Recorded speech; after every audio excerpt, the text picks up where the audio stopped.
Rasulillah wa ala alihi wa sahbihi ajma'in. Selamat datang kepada para peserta kajian online Masjid At-Tarbiyah Cilandak yang Allah rahmati dimanapun berada, yang terus semangat dalam menuntut ilmu. Insya Allah dalam kesempatan saat ini kita akan melanjutkan kajian Sirah Nabawiyah dengan tema Perang Khandaq bagian yang ketiga bersama Ustaz Dr. Firanda DJLC MA Hafizahullah. Sebelum memulai kajian ada beberapa tata tertib yang akan disampaikan. Di antaranya dimohon untuk peserta akhwat untuk menonaktifkan atau tidak menampakkan gambarnya. Mohon menambahkan asal kota di belakang nama peserta kajian online. Saat memasuki kajian, mic seluruh jamaah akan diatur dalam posisi diam oleh host kajian. Insya Allah akan ada sesi tanya jawab di akhir kajian. Diperbolehkan mengirimkan pertanyaan melalui chat ke host kajian sepanjang kajian berlangsung. Insya Allah di akhir kajian akan ada kuis interaktif dengan berhadiah beberapa buku karya Ustaz Firanda yang akan dibagikan. Untuk peserta akhwat, jawaban bisa dikirimkan ke nomor WhatsApp 0819 1016 3748. Nanti untuk nomor dan informasinya akan disampaikan melalui chat. Demikian beberapa informasi dan tata tertib yang bisa saya sampaikan. Semoga ini dapat dipahami sebaik-baiknya. Untuk waktunya kami persilakan Ustaz untuk menyampaikan materi kajiannya. Bismillahirrahmanirrahim. Assalamualaikum warahmatullahi wabarakatuh. Alhamdulillahi ala ihsanih wa syukru lahu ala taufiqihi wa amtinani wa asyhadu an la ilaha illallah wahdahu la syarika lahu ta'ziman li sya'ni wa asyhadu anna Muhammadan abduhu wa rasuluhu da'ila ridwani. Allahumma salli alaihi wa ala alihi wa ashabihi wa ikhwani. Para jamaah Masjid Tarbiyah Cilandak yang dirahmati oleh Subhanahu wa taala, kita lanjutkan pembahasan kita tentang Sirah Nabawiyah dan kita masih membahas tentang perang Khandaq ya.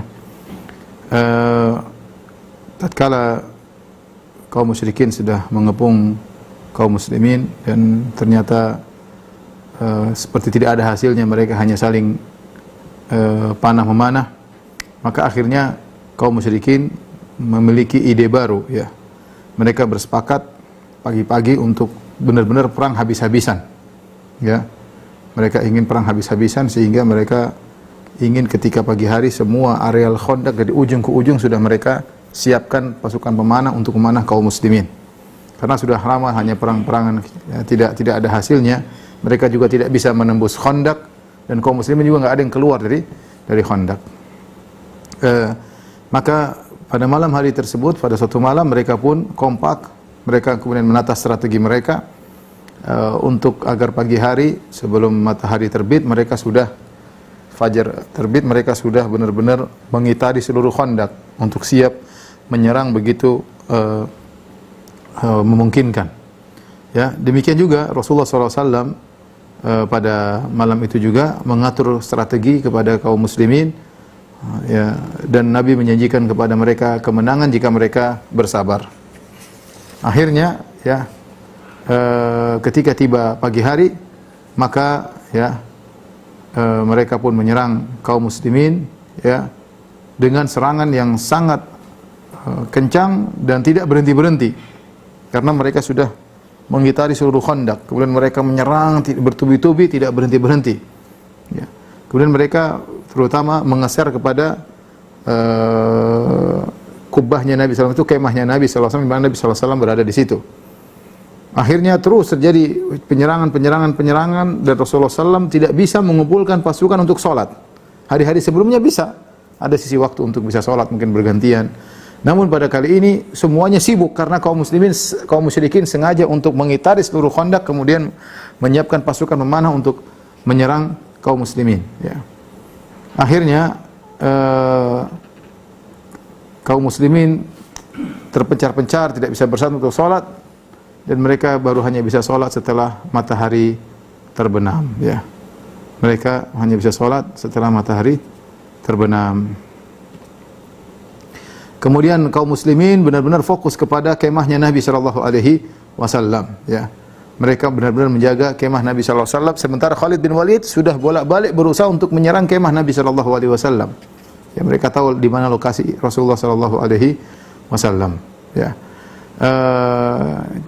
Di antaranya ya ada seorang sahabat bernama Tufail bin Nu'man yang akhirnya meninggal terkena tombak dari salah seorang musyrikin bernama Wahsy bin Harb. Setelah tiba malam hari, baru kemudian para sahabat bisa sholat. Al-Imam Al-Bukhari dan Muslim meriwayatkan dari Jabir bin Abdullah, ana Umar bin Khattab radhiyallahu anhu jaa yaumul Khandaq. Umar bin Khattab datang kepada Nabi pada hari perang Khandaq setelah matahari terbenam. Maka Umar pun mencaci maki orang-orang kafir Quraisy. Kenapa? Karena tidak sempat sholat. Bagaimana perhatian para sahabat terhadap sholat bahkan dalam kondisi perang. Ya, bagi mereka sholat adalah segala-galanya. Bagi mereka sholat adalah saatnya untuk istirahat, mendekatkan diri kepada Allah Subhanahu wa taala.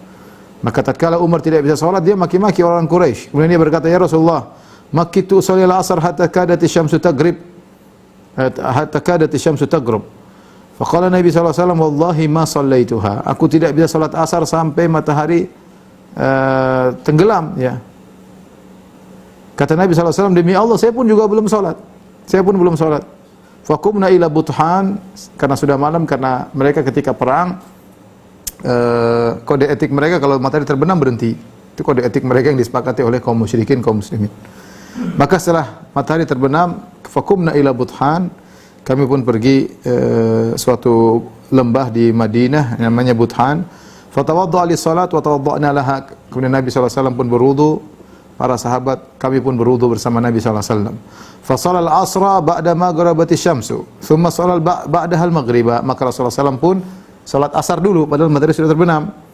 Kemudian baru salat maghrib, baru kemudian nunggu isya, baru salat isya, ya. Dalam riwayat yang lain Nabi sallallahu alaihi wasallam marah. Nabi sallallahu alaihi wasallam berkata, "Syaghaluna anis salatil wusta." Mereka telah menyibukkan kita sehingga tidak bisa salat asar. Salatul wusta, salat yang tengah, salatil asr, itu salat asar. Mala Allahu ajwafahum wa kuburahum nara. Semoga Allah memenuhi mulut-mulut mereka dan semoga Allah memenuhi kuburan-kuburan mereka dengan api. Atau qala hasyallahu ajwafahum wa kuburahum nara. Maknanya sama. Semoga Allah memenuhi mulut mereka, ya, rongga-rongga tubuh mereka dipenuhi dengan api, dan juga semoga Allah memenuhi kuburan mereka dengan api. Bahkan dalam sebagian riwayat yaitu Nabi belum salat zuhur, belum salat asar, belum salat maghrib. Duhur juga belum. Dan mereka salat setelah maghrib dan agak tidak langsung habis maghrib. Agak lama sedikit antara maghrib dan isya, baru kemudian mereka salat, ya. Dari Abi Sa'id Al-Khudri radhiyallahu anhu, beliau berkata, "Hubisna yaumal khandaq anis salati hatta kana ba'dal maghrib bihawiyyin minal lail hatta kufina." Kami tidak bisa salat ketika perang Khandaq hari tersebut. Tertahan kami tidak bisa salat sampai terbenam matahari, yaitu lanjut malam sedikit mungkin setelah setengah jam terbenam matahari, baru kemudian kami salat. Fada'a Rasulullah sallallahu alaihi wasallam Bilalan, maka Nabi pun memanggil Bilal. Fa aqama salatul dhuhri, kemudian Bilal iqamat salat zuhri, fa shallaha, kemudian Nabi salat zuhur. Wa ahsana salataha kama kana yusalliha fi waqtiha. Ya, Nabi salat tidak terburu-buru, Nabi salat dengan tenang seakan-akan seperti di waktu zuhur. Tsumma amarahu fa aqama al-asr, kemudian Nabi memerintahkan Bilal qomat lagi, qomat salat asar. Fa shallaha wa ahsana salataha, kemudian Nabi salat asar dan dia perbagus salatnya kama kana yusalliha fi waqtiha, seakan-akan dia salat di waktu asar. Tsumma amarahu fa aqama al-maghrib, kemudian Nabi memerintahkan Bilal untuk qomat salat maghrib.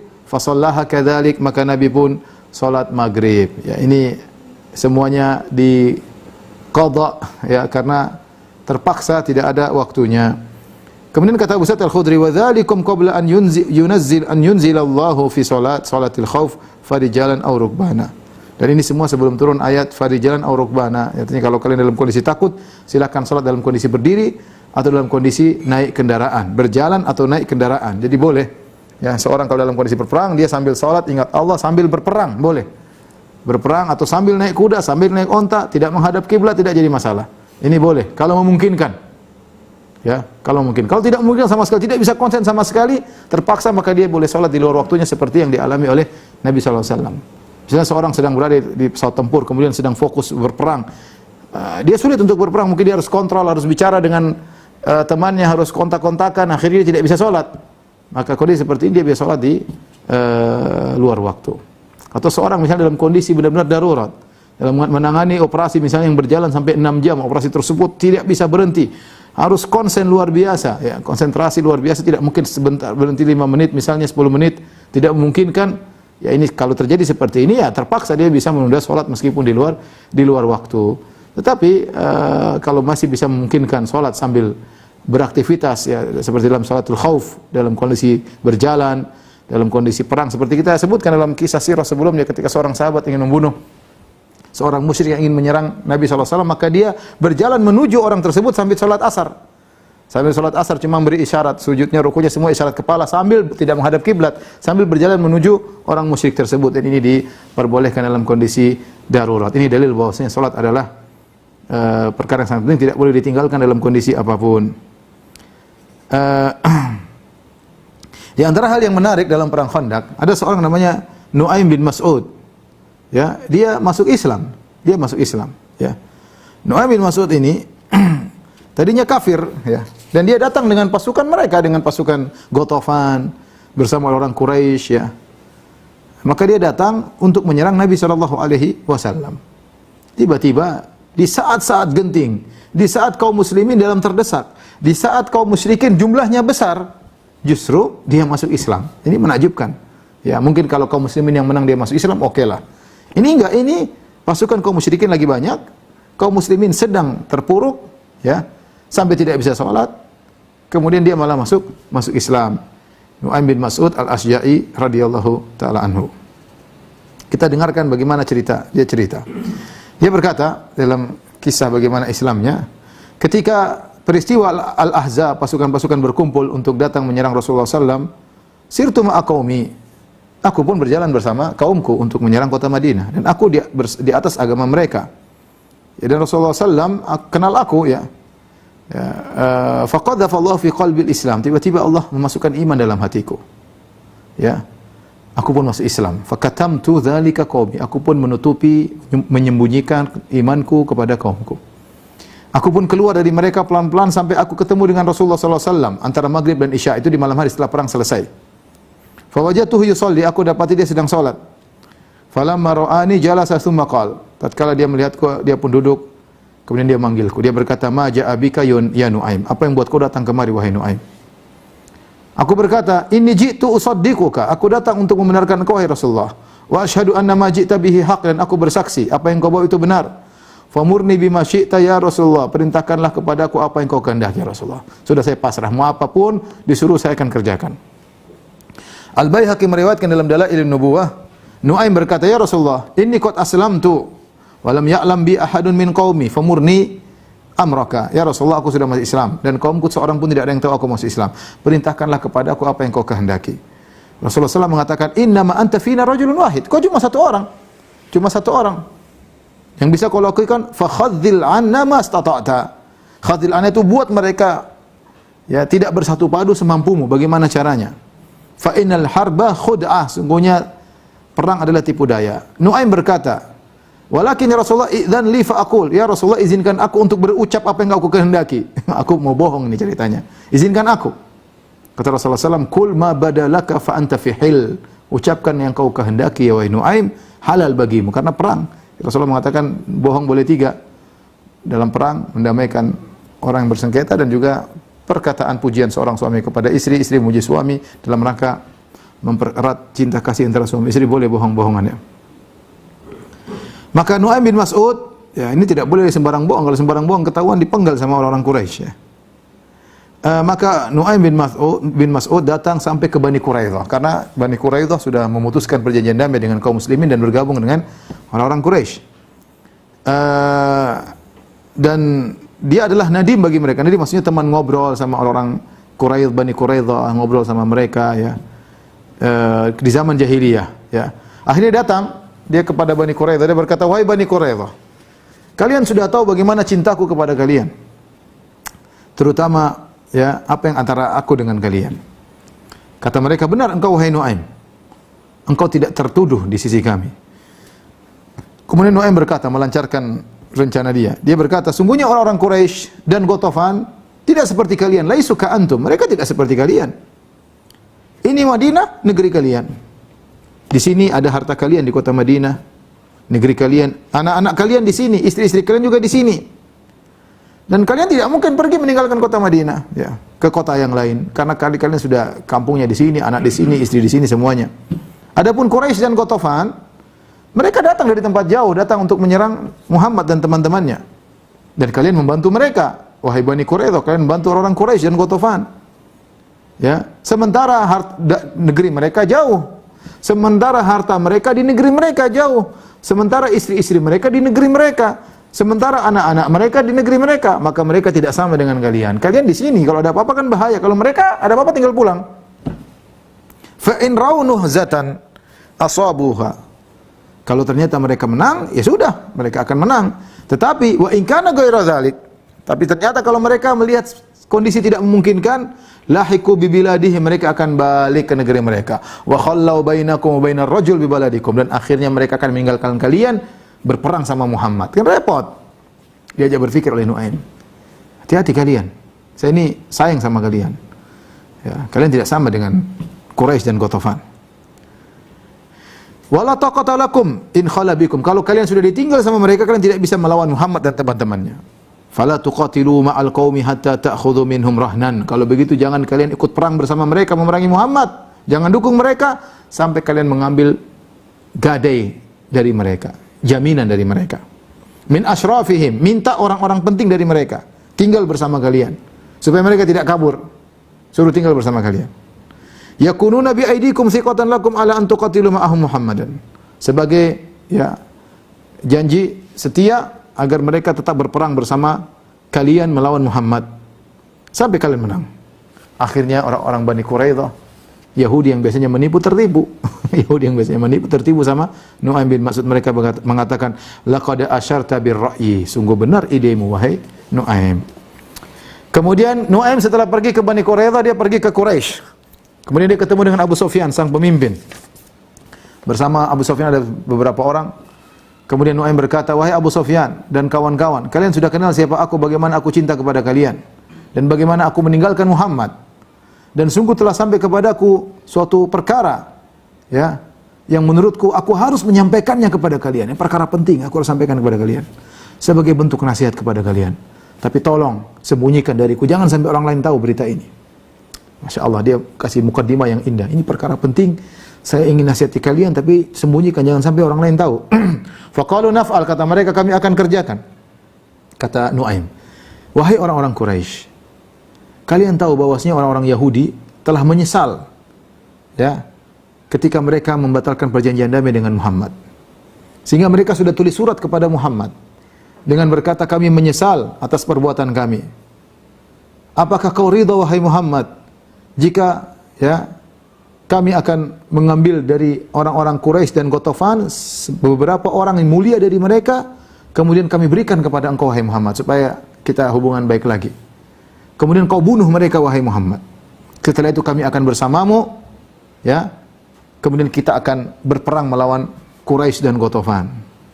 Kemudian Muhammad menjawab, "Na'am, saya setuju." Ya, ini semuanya tipuan dari Nuaim. Jadi kata Nuaim, orang-orang Bani Quraidah menyesal, mereka tulis surat, wahai Muhammad, kami menyesal telah memutuskan perjanjian damai antara kami dengan engkau. Izinkanlah kami supaya kau senang, kami akan ambil orang-orang penting, orang mulia dari Quraisy dan dari Ghatafan untuk kami serahkan kepada engkau, lantas kau bunuh mereka, terserah. Habis itu kita gabung, kita lawan Quraisy dan Ghatafan. Kemudian kata Nuaim, kalau begitu wahai orang-orang Quraisy, kalau nanti orang-orang Yahudi mengirim surat kepada kalian, utusan kepada kalian meminta jaminan berupa orang-orang yang mulia dari kalian, maka fala tadfa'u ilaihim, maka jangan serahkan kepada mereka. Satu orang pun jangan kasih. Kemudian Nuaim pun pergi ke Ghatafan. Tadi sudah Quraisy, pergi ke Ghatafan. Dan dia ngomong sama seperti yang dia ngomongkan kepada Abu Sufyan dan orang-orang Quraisy, ya. Kemudian dia pun pergi. Dan benar, akhirnya usaha Nuaim ini berhasil. Maka pada satu malam Abu Sufyan dan kepala-kepala pemimpin kabilah Ghatafan mengirim utusan kepada Quraidah, yaitu utusannya Ikrimah bin Abi Jahal, dan bersama dua orang dari Quraisy dan Ghatafan. Ya. Maka Ikrimah dan dua orang ini, Ikrimah bin Abi Jahal dan seorang Quraisy Qatafan berkata, "Inna lasna bidari muqam." Kami tidak akan tinggal di sini. Ini kami bukan tempat tinggal kami. Qad halakal khuffu wal hafiru faqdu. Ya, onta-onta sudah binasa, kemudian kuda-kuda pun sudah berjatuhan, ya. Setelah itu angin kencang, ya. Faqdu lil qital. Ya, hatta nunajiza Muhammadan. Kami tidak bisa begini terus. Kalian ayo berangkat perang. Kalian jangan berdiam aja di rumah kalian. Ayo kita berangkat perang, perangi Muhammad sama-sama. Wa nafragha mimma bainana wa bainahu, dan kita selesaikan, kita curahkan semua kekuatan kita untuk melawan Muhammad. Ayo Bani Quraidah, ayo keluar bareng kita perangi Muhammad. Akhirnya Bani Quraidah, kirim jawaban. Kata mereka, innal yawma yaumus sabt. Ini hari Sabtu. Dan ini adalah hari yang kita tidak boleh melakukan apapun, ya. Hari suci, tidak boleh bekerja. Sungguh nenek moyang kami pernah ada melakukan, sebagian kami melakukan pekerjaan di hari Sabtu, akhirnya ditimpa dengan perkara yang kalian tahu, yaitu dirubah jadi monyet dan babi. Kemudian kami pun tidak akan berperang bersama kalian melawan Muhammad sampai kalian memberikan jaminan bagi kami dari orang-orang mulia di antara kalian. Serahkan beberapa orang dulu sini tinggal bersama kami sebagai jaminan, baru kami akan berperang. Kita perang sama-sama melawan Muhammad. Ya. Fa inna nakhsha in darrasatkumul harbu wastadda alaikumul qital an tanshamiru ila biladikum. Kami khawatir nanti kalau perang sudah sangat parah, kalian sudah digigit oleh perang, artinya sudah dalam kondisi sulit, kalian akhirnya meninggalkan kota Madinah. Wa taraktumuna, kemudian kalian tinggalkan kami di sini. Dan kami tidak mampu untuk melawan Muhammad kalau begitu caranya. Kalau gitu kalian tidak boleh kabur. Serahkan jaminan kepada kami. Tatkala surat dari Bani Quraidah Yahudi sampai kepada Quraisy dan Ghatafan, akhirnya mereka baru sadar. Kata mereka, "Wallahi innal ladzi haddatsakum Nu'aim bin Mas'ud la haqqun." Benar yang disampaikan Nu'aim bin Mas'ud kepada kita benar. Ini Bani Quraidah kurang ajar nih, mereka ingin mengambil orang-orang kita diserahkan kepada Muhammad untuk dibunuh. Ya, maka mereka kirim surat balik kepada Bani Quraidah. "Inna wallahi la nadfa ilaikum rajulan wahidan min rijalin." Kami tidak akan serahkan jaminan meskipun satu orang lelaki pun dari kami. Kalau kalian ingin perang bersama kami, keluarlah, peranglah bersama kami. Bani Quraidah berkata, tatkala utusan sudah sampai kepada mereka, mereka berkata, benar. Innal ladzi dzakara lakum Nu'aim bin Mas'ud haqqun. Sungguh yang dikatakan Nu'aim bin Mas'ud sungguh benar. Orang-orang Quraisy ini parah. Quraisy dan Ghatafan benar seperti yang dikatakan oleh Nu'aim bin Mas'ud. Kalau mereka mendapati kesempatan, mereka akan menang. Kalau mereka kalah, mereka akan kabur dan membiarkan kita di sini untuk melawan Muhammad dan kita akan binasa. Ya. Akhirnya mereka kirim surat kepada Quraisy dan Ghatafan. Bani Quraidah kirim surat. Inna wallahi la nuqatilu ma'akum Muhammadan hatta tu'tuna rahnan. Demi Allah kami tidak akan berperang melawan Muhammad bersama kalian sampai kalian kirim kepada kami jaminan. Akhirnya Quraisy dan Ghatafan tidak mau. Terjadilah pertikaian di antara mereka, ya. Akhirnya mereka tidak saling cocok, saling bertikai, saling suudzon di antara mereka. Waqafallahu al-mu'minina al-qital. Dan Allah mencukupkan mereka untuk kalah gara-gara tersebut, ya. Ketika dalam kondisi genting, ya, maka Nabi SAW berdoa. Al-Imam Al-Bukhari dan Muslim meriwayatkan dalam sahih mereka dari Abdullah bin Abi Aufa radhiyallahu anhu. Beliau berkata, da'a Rasulullah SAW alal ahzab. Rasulullah SAW mendoakan keburukan kepada al-ahzab.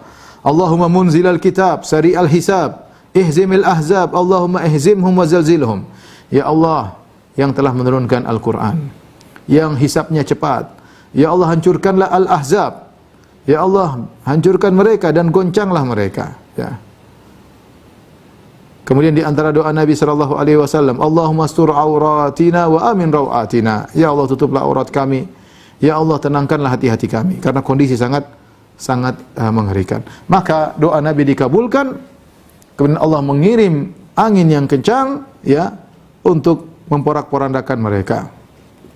Lihatlah Rasulullah SAW menang dalam perang Badar dengan berdoa kepada Allah Subhanahu Wa Taala, dan juga dalam perang Ahzab Rasulullah SAW dimenangkan karena doa kepada Allah Subhanahu Wa Taala. Maka akhirnya Allah mengirim angin yang sangat kencang, rihan syadidah, di malam hari yang sangat dingin. Angin tersebut saking kencangnya sampai panci-panci mereka yang digunakan untuk masak tumpah semuanya. Sampai api-api yang mereka nyalakan mati semuanya. Sampai kemah-kemah yang mereka tinggal jatuh semuanya. Angin kencang banget ya. Sampai-sampai seorang tidak mampu dari orang Quraisy dan orang Ghatafan, orang musyrikin tidak mampu untuk balik ke kemahnya. Imam Al-Bukhari, Imam Muslim meriwayatkan dari Ibnu Abbas radhiyallahu anhuma, Rasulullah SAW bersabda, "Nusirtu bis-saba wa uhlikat adun bid-dabur." Sungguhnya aku ditolong dengan angin timur bis-saba, dan kaum Ad telah dibinasakan dengan angin barat. Allah bukan cuma mengirim angin, Allah kirim juga malaikat. Wa junudan lam tarauha. Dan pasukan yang kalian tidak lihat. Malaikat menggoncangkan mereka, ya, memasukkan ketakutan dalam hati mereka, sehingga akhirnya mereka yang tadinya datang dengan kesombongan, merasa pasti menang, terbalik mereka yang ketakutan. Sama-sama kaum muslim juga ketakutan, mereka juga ketakutan, ya, dengan ketakutan luar biasa, ya.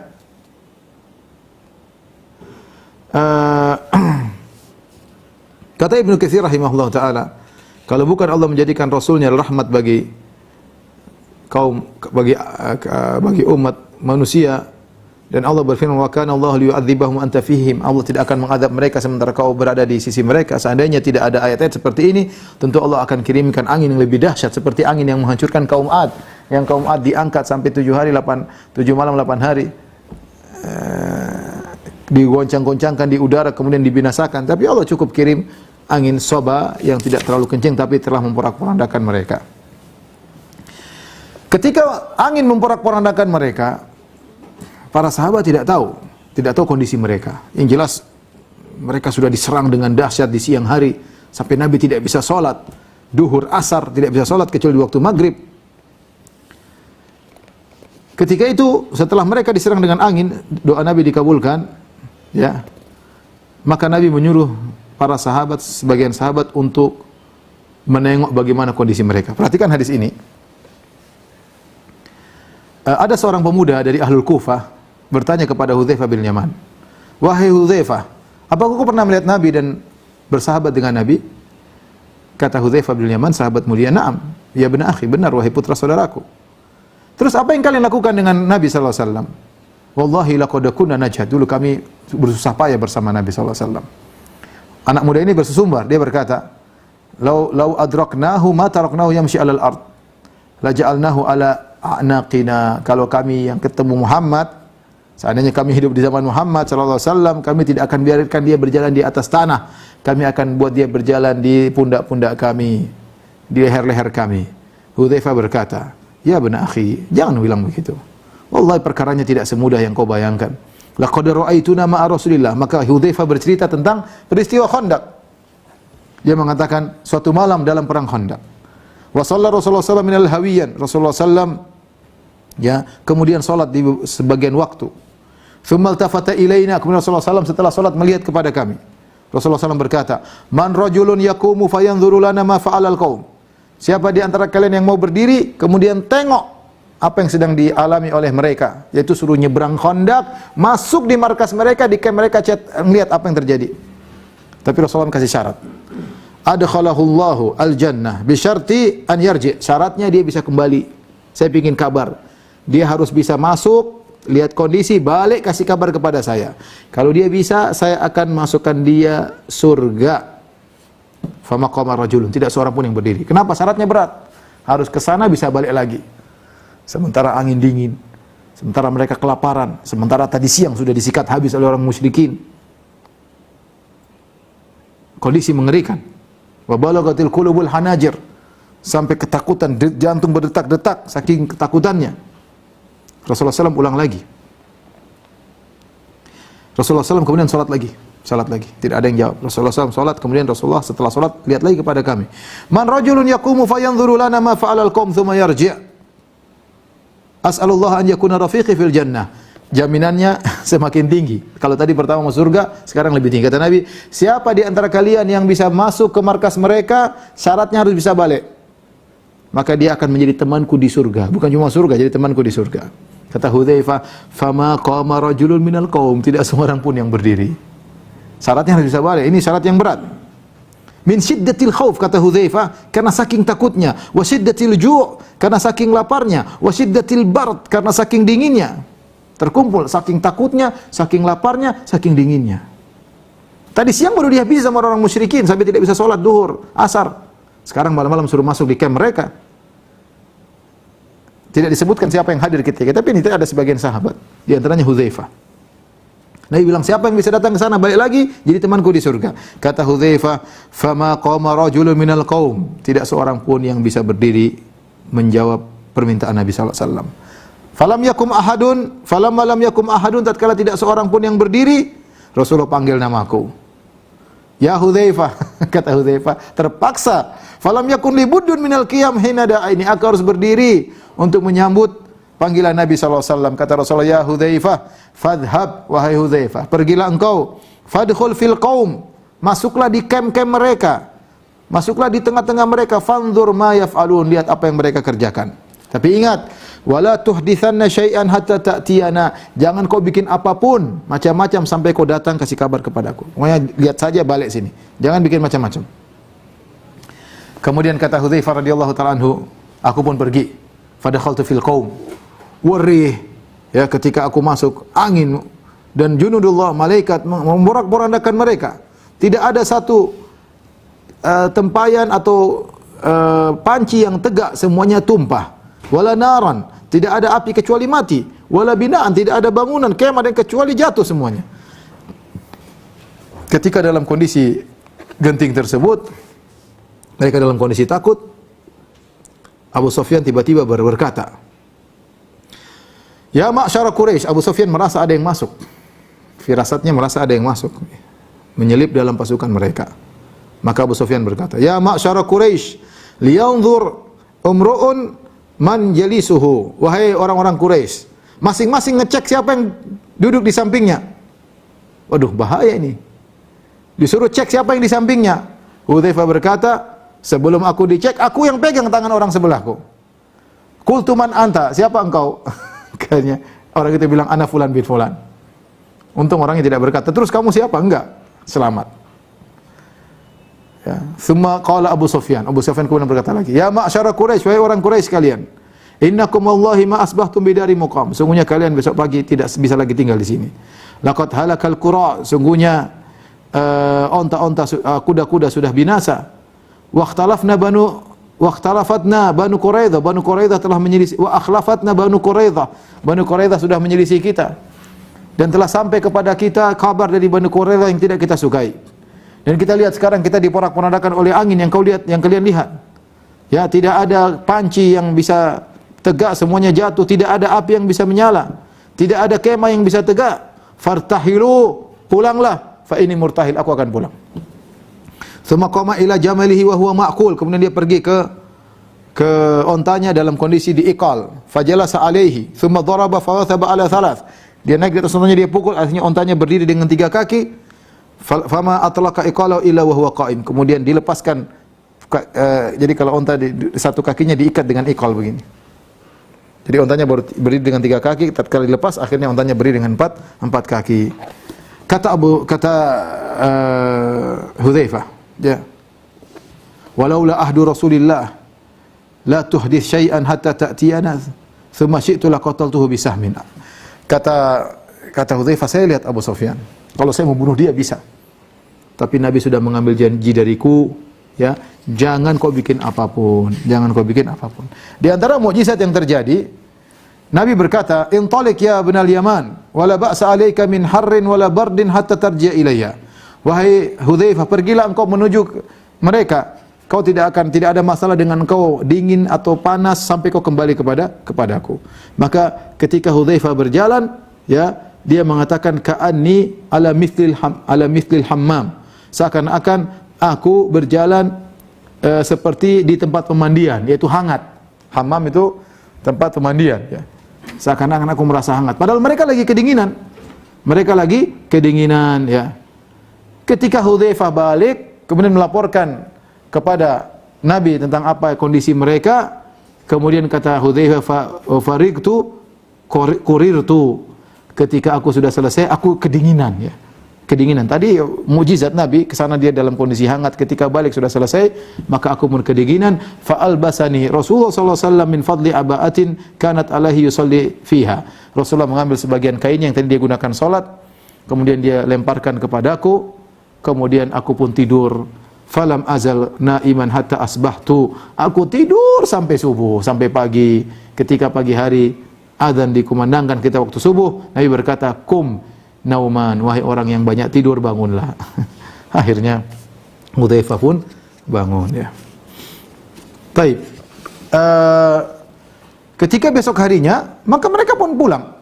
Orang-orang Bani Quraisy dan orang-orang Ghatafan, karena mereka diserang angin semalam, akhirnya mereka pun pulang. Ketika mereka pulang, kabur dari kota Madinah, tidak bisa bertahan lama, mungkin kondisi yang tidak mengenakan, sudah sebulan mungkin tidak bisa apa-apa, apalagi diserang dengan angin, porak-porandakan mereka. Setelah mereka pergi, Nabi berkata, "Al-ana nakzuhum wa la yakzunana, nahnu nasiru ilaihim." Mulai sekarang kita yang menyerang mereka, dan mereka tidak akan menyerang kita lagi. Kita akan berjalan menuju mereka. Dan benar, setelah mereka kabur pada tahun ke-5 Hijriah, mereka pulang. Setelah itu Nabi yang datang kepada mereka dalam perjanjian Hudaybiyah. Kemudian Nabi menyerang mereka. Kemudian nanti dalam Fatu Makkah, kemudian dalam perang Hunain, dalam perang Taif, sudah tidak lagi yang serang kota Madinah. Nabi yang mengatakan, "Al-ana nakzuhum." Habis ini kita yang serang mereka. Wala yakzunana, mereka tidak akan serang kita lagi. Wa nahnu nasiru ilaihim, dan kita akan berjalan menuju mereka. Dan ini diantara mukjizat Rasulullah sallallahu alaihi wasallam, ya. Para jamaah yang dirahmati Allah Subhanahu wa taala, ya, di antara pelajaran yang bisa kita ambil dari kisah perang Khandaq itu bahwasanya Nabi sallallahu alaihi wasallam menghadapi perang Khandaq benar-benar dengan yang logis, dihadapi dengan sikap yang logis, ya. Pasukan 10.000. Secara logis 3.000 lawan 10.000 susah. Apalagi mereka datang dengan kekuatan penuh, ya, dengan semangat untuk membumi hanguskan kota Madinah. Maka Nabi mengambil tindakan yang logis, itu metode bertahan. Nabi tidak menyerang, Nabi galik Khandaq, ya. Dan Nabi tidak menyuruh sahabat untuk lewat Khandaq menyerang mereka, enggak. Ya. Karena peperangan bukan berarti yang penting karena Allah mati enggak ada masalah, enggak. Semuanya perlu strategi. Semuanya perlu strategi. Dan taktik atau metode Khandaq itu adalah metode yang sangat terbaik menghadapi musuh yang banyak agar mereka tidak masuk. Ya, maksud saya Nabi SAW berpikir logis dan realistis ketika menghadapi musuh yang demikian. Maka kita pun demikian. Kita berpikir yang realistis, bukan hanya sekedar iman tidak, ya. Kita juga harus berpikir yang realistis. Makanya ketika Nabi SAW dan para sahabat di Mekah, para sahabat disiksa, Nabi tidak bisa melawan ketika itu. Bilal disiksa, Nabi hanya melihat, ya. Bilal disiksa sampai Nabi datang kepada Abu Bakar, "Ya Abu Bakr, inna Bilalan yu'adzabu fillah." Wahai Abu Bakar, sungguhnya Bilal sedang disiksa karena Allah. Akhirnya Abu Bakar yang memerdekakan Bilal dan budak-budak yang lainnya, ya, Amir bin Fuhairah dan yang lainnya. Bilal, karena Abu Bakar yang punya uang. Ketika Ammar bin Yasir disiksa, bapaknya Yasir dibunuh, istrinya Sumayyah, itu ibunya Ammar juga dibunuh. Nabi hanya mengatakan, "Sabran ala Yasir, fa inna mau'idakumul jannah." Sungguhnya janji Allah bagi kalian surga. Ketika Nabi diganggu, ya, ketika Nabi salat kemudian letakkan kotoran di atas punanya, tidak bisa bikin apa-apa ketika itu. Ya, maksudnya Nabi realistis, ya. Ya, oleh karenanya ada kondisi di mana kita bisa menyerang, ada di mana kondisi kita bersabar, ada di mana kita posisi bertahan, sebagaimana dalam perang Khandaq, ya. Dalam perang Khandaq, dalam perang Uhud ketika Rasulullah SAW pasukan sudah diserang oleh kaum musyrikin, pasukan kocar-kacir, maka Rasulullah SAW mundur. Sebagaimana sudah kita sebutkan, mundur ke arah Jabal Uhud agar pasukan bisa berkumpul lagi. Kemudian ketika mereka pergi, Nabi tidak kejar. Realistis gimana? Pasukan cuma 700, mereka 3.000 ketika perang Uhud. Jadi maksud saya benar kita iman yang kuat, tetapi kita juga harus realistis, ya. Ya, perkara menjadi buruk tatkala iman sudah tidak kuat, kemudian tidak realistis, ya. Ini diantara maksud saya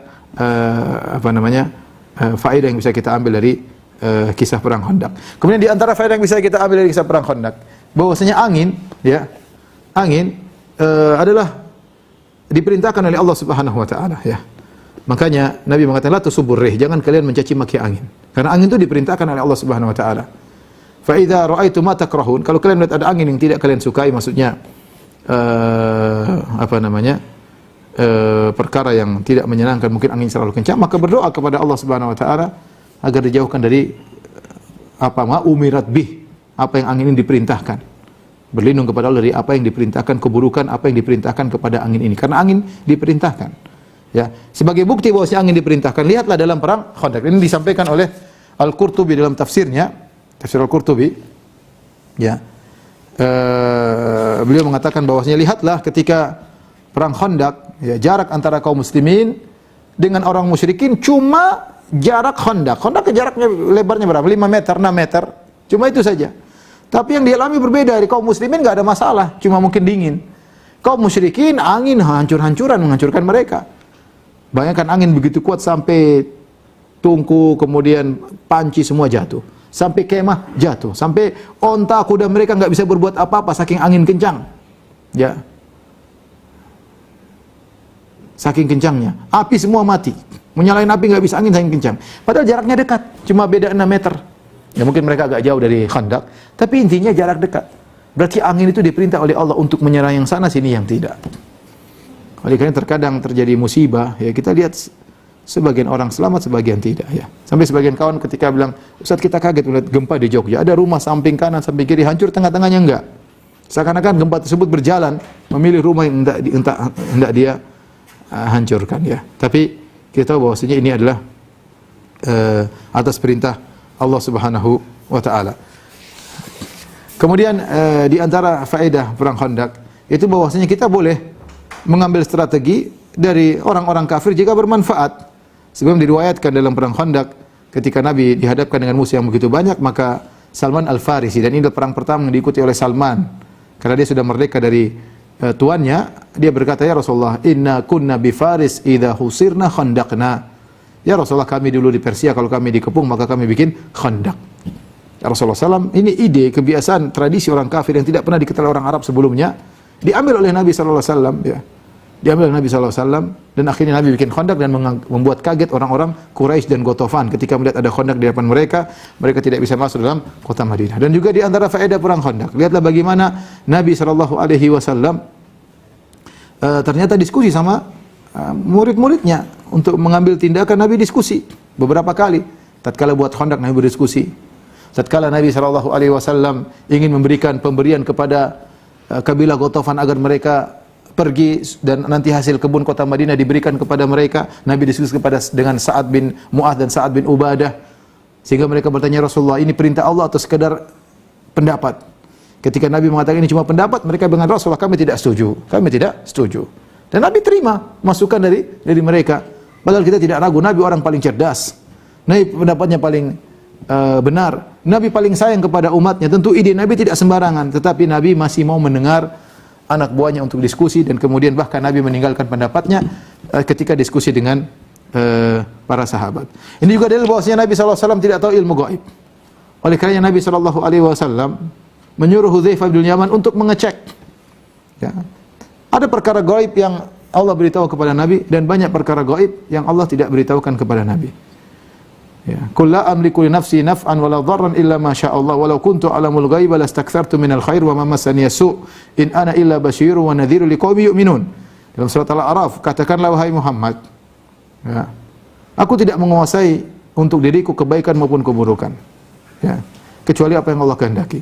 Walau kuntu a'lamul ghaiba, kalau aku tahu ilmu gaib, lastakthartu minal khair, aku akan melakukan banyak kebajikan. Wa ma massani su', dan aku tidak ditimpa dengan kemudaratan. In ana illa basyiru wa nadhiru liqaumin yu'minun. Sungguhnya aku ini hanyalah pemberi kabar gembira dan pemberi peringatan bagi orang-orang yang beriman. Jangankan masa depan, masa sekarang saja Nabi tidak tahu. Apa yang menimpa Abu Sufyan dan teman-temannya Nabi tidak tahu. Maka Nabi nyuruh, wahai Hudzaifah ibnul Yaman, wahai ibnul Yaman, idhab, pergilah engkau cek apa yang terjadi menimpa mereka. Ya, ternyata dikabarkan mereka dalam kondisi parah. Kemudian di antara faedah dari kisah perang Khandaq, ya, bagaimana Nabi SAW ikut serta dengan para sahabat dalam menggali Khandaq, sampai tubuh Nabi SAW penuh dengan tanah, sehingga ada rambut yang di perut Nabi tertutup dengan tanah tersebut. Nabi ikut menggali Khandaq bersama para sahabat, ya, dan ini pemimpin yang tepat, ya, ikut serta turun bersama bawahannya untuk mengerjakan tugas. Ini dilihat oleh para sahabat radhiyallahu taala anhum. Mereka kelaparan, Nabi juga kelaparan. Mereka mengikatkan perut mereka dengan batu karena kelaparan, ternyata Nabi SAW juga mengikatkan perutnya dengan batu karena kelaparan. Yang terakhir yang saya sampaikan pada kesempatan kali ini, yang meninggal, kata Imam Al-Qurtubi rahimahullah, dalam mati syahid dalam perang Khandaq, ya, ada 6 orang dari kaum muslimin. Itu Sa'ad bin Mu'adz yang terkena panah akhirnya meninggal setelah kaum musyrikin kabur. Kemudian Anas bin Aus bin Atik, kemudian Abdullah bin Sahal, kemudian Tufail bin Nu'man, Tha'labah bin Anamah, ya, kemudian Ka'ab bin Zaid.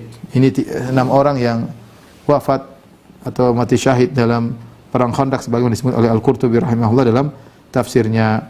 Demikian saja ikhwan dan akhwat yang dirahmati Allah Subhanahu wa taala yang bisa sampaikan pada kesempatan kali ini. Kalau ada yang bertanya saya persilahkan. Wallahu taala a'lam bishawab.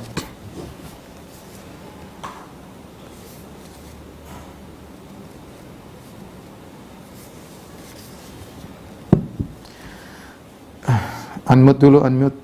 Tidak kedengaran. Alhamdulillah, pertanyaan pertama sudah masuk, Ustaz. Ya. Pertanyaan pertama,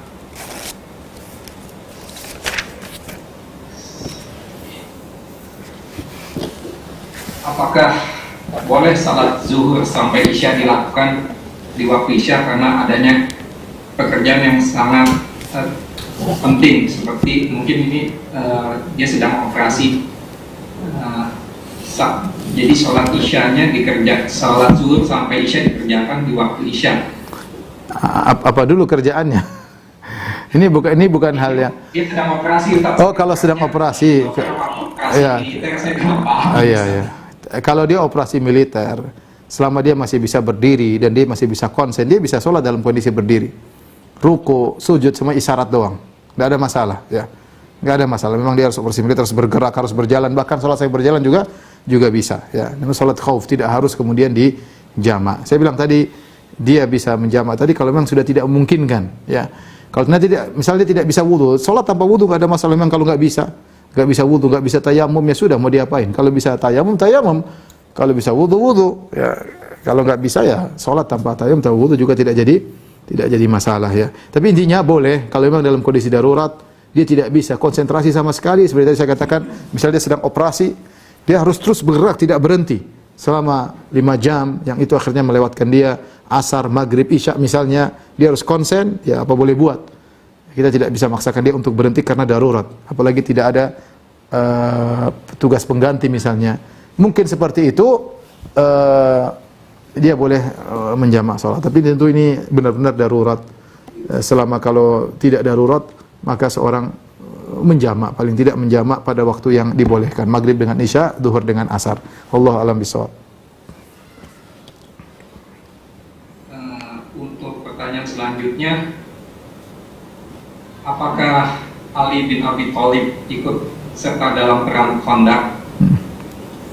Iya, Ali bin Abi Thalib itu dalam perang Khandaq, ya. Sahabat-sahabat juga ikut dalam perang Khandaq, ya. Umar, Abu Bakar dan yang lainnya ikut dalam perang Khandaq. Wallahu a'lam bishawab.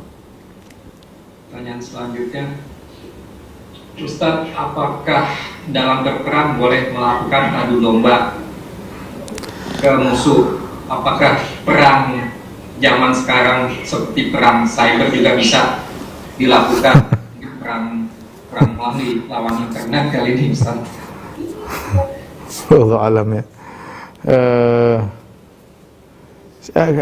Namanya kebohongan kita hindari, ya, kecuali benar-benar dalam peperangan, ya, peperangan internet, kemudian kita selalu dusta, dicap pendusta, orang Islam tukang dusta, malah menyerang balik, nanti kita malah nggak benar.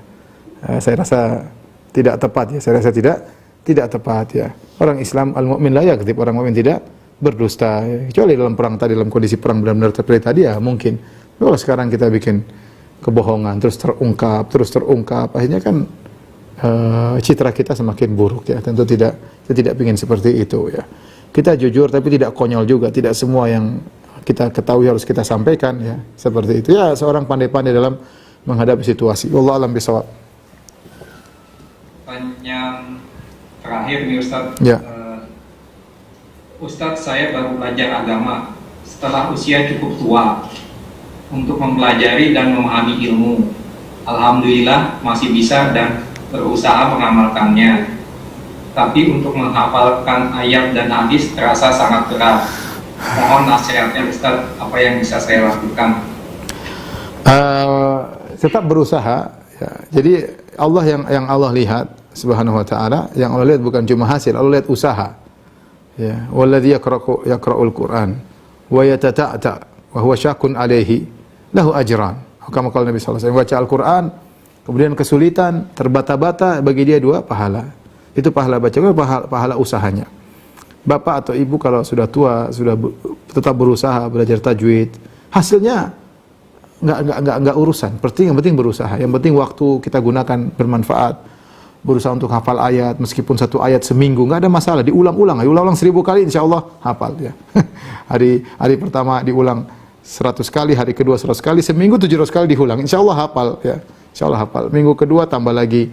Dan para ulama mengatakan otak itu sama. Otak itu salah satu organ tubuh. Dia sama seperti yang lainnya.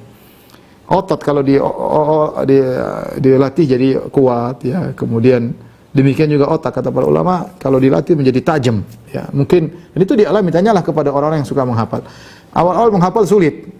Tapi begitu dia mulai tembus 1 ayat, 2 ayat, 3 ayat, jadi mudah nanti. Allah mudahkan insyaallah.